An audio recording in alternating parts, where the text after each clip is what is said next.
ये जो इलाका है कौम समूद का, उनको जो ज़लज़ले का एक अजाब था, एक चीख आई जिससे पूरा वो लोग के मकानात और उनके घर सब पहाड़ों के अंदर रहते थे, पहाड़ों ही में घर बनाते थे, जैसा कि कुरान में है कि अल्लाह ताला ने उनके लिए एकदम आसान कर दिया था पहाड़ों को। वयनहितून मिनल जिबालि बुयूतन आमिनीन, और एक जगह फारिहीन कहा गया है। तो इस तरह का ज़लज़ला है। तो पहाड़ी जो इस इलाके की है, पूरे उला और मदाइन सालेह का जो इलाका है, बल्कि हत्ता के तबूक तक की पहाड़ियाँ पूरी ऊपर का हिस्सा या ऐसा लगता है कि टूटा हुआ है या पानी में कभी डूबा है। ये देखिए पूरा अलग तरीके की पहाड़ी है, ऐसा लग रहा है कि कश्ती है, देखिए। हाँ, और ये लोग मुख्तलिफ डिज़ाइन भी अपने पहाड़ों को दिए हुए, कहीं ऐसा लगता है कि बंदर बैठे हैं, कहीं लगता है कश्ती बनी है, कहीं लगता है एक अभी हम जाएंगे वहाँ पे जबलुल फील है, हाथी वाला पहाड़, एकदम पहाड़ को हाथी के जैसा तराश खराश कर दिए पूरे पहाड़ को। देखे में सेम लगोरी है था। इस तरह कहीं ऐसा लगता है कि बंदर अपने बच्चे को लेके बैठा है, या कहीं इंसान है, 2-3 बच्चे उसके पीछे बैठे हैं, उसके बच्चे छोटे छोटे इंसान के। तो इस तरह की सब चीजें हैं, यानी आसानी के साथ जो मन में आया बच्चों को खुश करने के लिए कश्ती ही बना दिए, बच्चों को खुश करने के लिए बंदर बना दिए, बच्चों को हाथी दिखाना तो हाथी बना दिया। यानी किसी ने देखा होगा किसी बाहरी इलाके में हाथी ऐसा रहता है, पूरा पहाड़ को ही हाथी की शक्ल दे दी।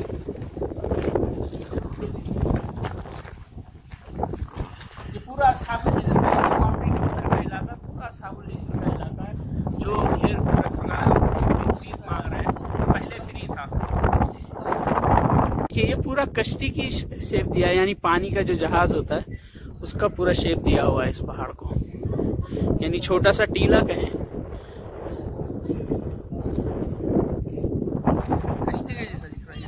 हाँ देखो देखो, ये आगे का हिस्सा है, ये पीछे का हिस्सा।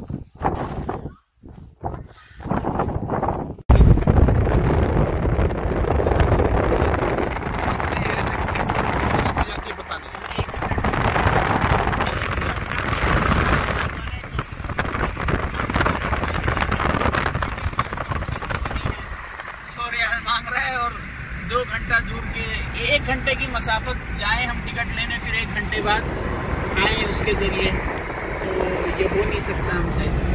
तो बाहरी बार देख ले रहे। मैंने 10-12 साल पहले देखा था, ये जो साथी हमारे वो बेचारे नहीं देखे थे, काफ़ी अच्छी थी, अंदर तराश खराश हुई है पहाड़ों की, और इसी तरह उनके खबरें भी हैं, टूटे हुए पहाड़ हैं। ये देखिए ये टूटे हुए पहाड़ हैं क्योंकि कौम समूद को उससे ज़लज़ला आया था, जिससे पहाड़ियाँ पूरी जो उनके मकानात थे उनके ऊपर गिर गए। सैहा, चीख और आवाज़, उसकी वजह से पूरा ज़लज़ले की कैफियत हुई। और देखिए जिस तरह पहाड़ होता है उस तरह का आम पहाड़ नहीं है, ऊपर का हिस्सा अक्सर का टूटा हुआ पूरे पहाड़ का, बड़ी बड़ी चट्टानें गिर गई हैं उनके ही ऊपर, उनके जो मकानात थे कौम समूद के, उन्हीं के ऊपर गिर गए। ये देखिए यहाँ पे इस तरह के पहाड़, ज़लज़ले के आसार पूरे नज़र आते हैं। ये पहाड़ियाँ और इस तरह के आसार आपको वहाँ तक मिलेंगे, तबूक और न्यूम जो अभी है बहरे अहमर के किनारे पे, न्यूम सिटी, वहाँ तक नहीं। ये देखिए यहाँ पे किस तरह इन लोगों ने डिज़ाइनिंग की है और कटिंग की है।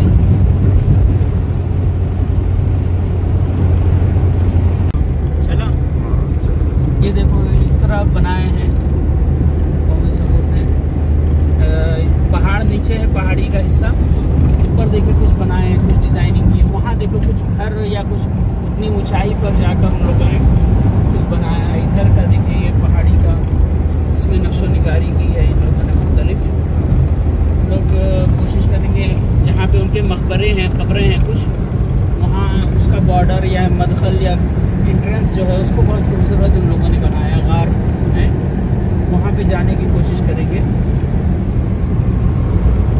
तो देखो वहाँ का ऊपर ऐसा खूबसूरत बनाया हुआ है।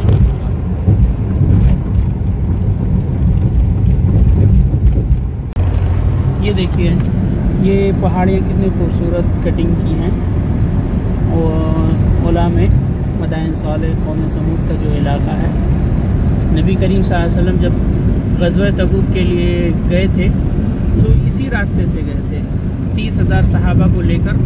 तो रूमी लश्कर का मुकाबला करने के लिए तबूक गए थे।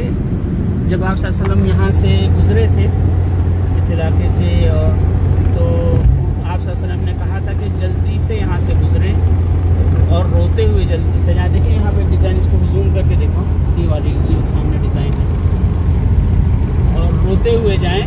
इसी तरह यहाँ पे क्या बोलना था,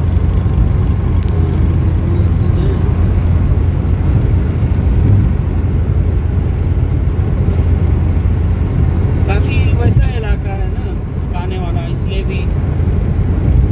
हाँ, और एक चीज़ जो मैं बोल रहा था, जहन से बात निकल गई थी कि यहाँ पे बहुत से कुएं हैं, और जानते हैं इसको एक गज़वा को एक तंगी वाला गज़वा भी कहा जाता है। गज़वा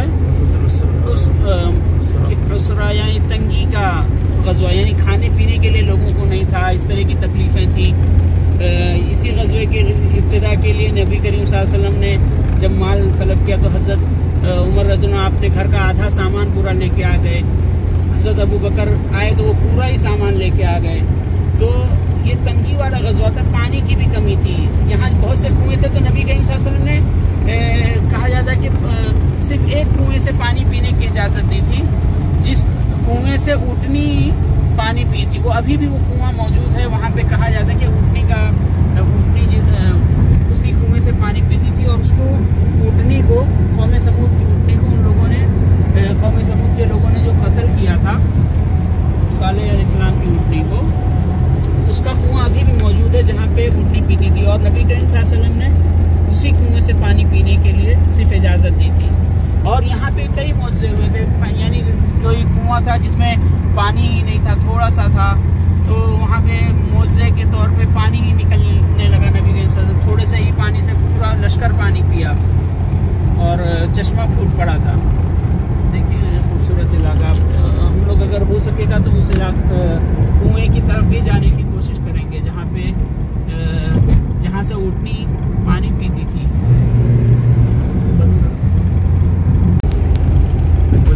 देखिए तराश बहुत जबरदस्त, इसकी तराश देखिए कितनी खूबसूरत है माशाल्लाह।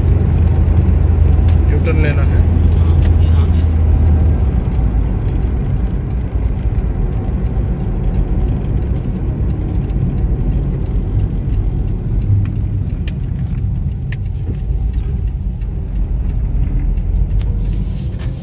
यहाँ पार्किंग है, ये पत्थरों से ही पार्किंग बनाई है यहाँ पे, मतलब अच्छी खूबसूरत पत्थर और खजूर का पत्ता। अस्हाबुल हिज्र के लोगों के लिए पूरा अस्हाबुल हिज्र और पत्थरों का ही इन लोगों ने बना दिया है डिज़ाइनिंग।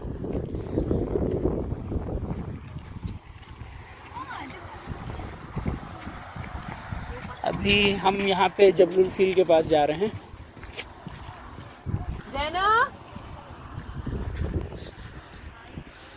बिल्कुल करीब।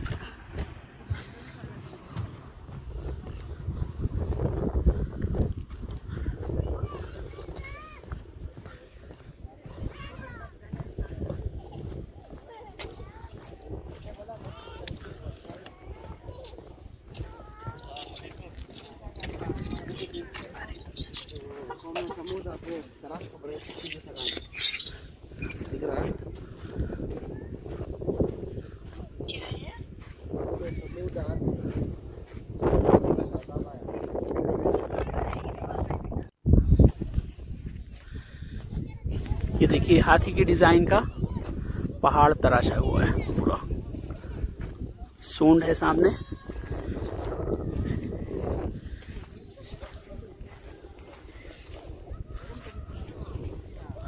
यहाँ काफी सयाह आ रहे हैं और काफी घेर और भी दिया गया है।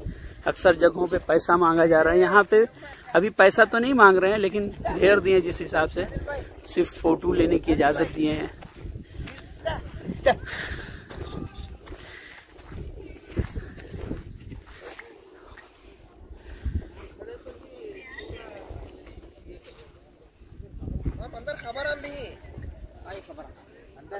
ये सूंड है हाथी की।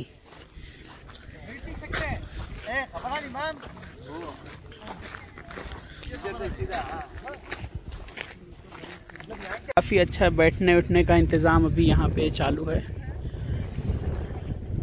काफ़ी लोग हैं।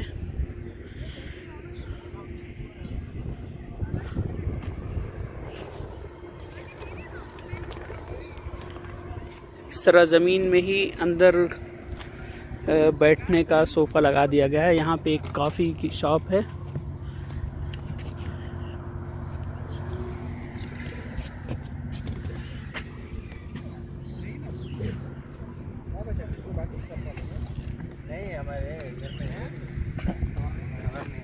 क्या मंजर है कुदरत का, कुदरती मंजर काफ़ी खूबसूरत।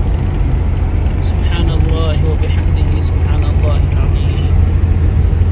ये कौम पूरी इंजीनियरिंग में माहिर कौम थी।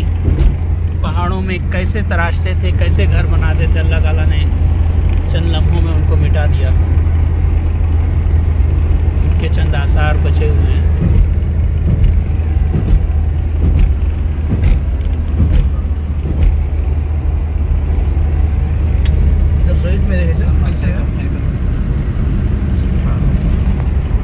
ये हाथी के डिज़ाइन का पहाड़ तराशा हुआ। ओला कौम समूद ने जो तराशा है, सालेह अलैहिस्सलाम के कौम जिनका जिक्र कुरान में आया है।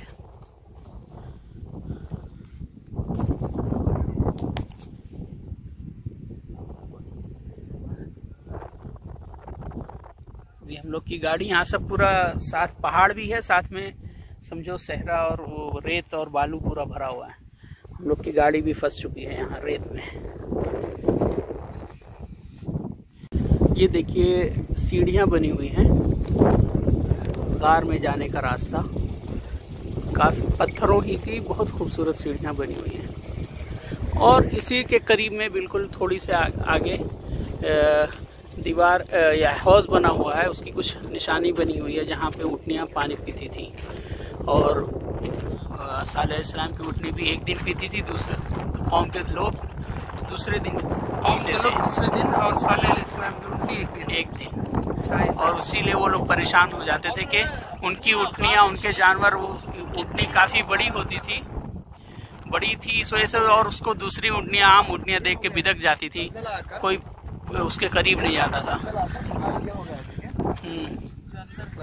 हाँ देखो घर और सब उसी में थे लोगों के, उसके निशानात भी बने हुए पहाड़ के अंदर के। ये देखिए, ये हम लोग बिल्कुल जहाँ पे सालेह अलैहिस्सलाम की ऊँटनी पानी पिया करती थी और कुआं है उसके करीब है। यहाँ पे गार बने हुए हैं मुख्तलिफ, उसमें जाने के लिए सीढ़ियाँ बनी हुई हैं बहुत खूबसूरत।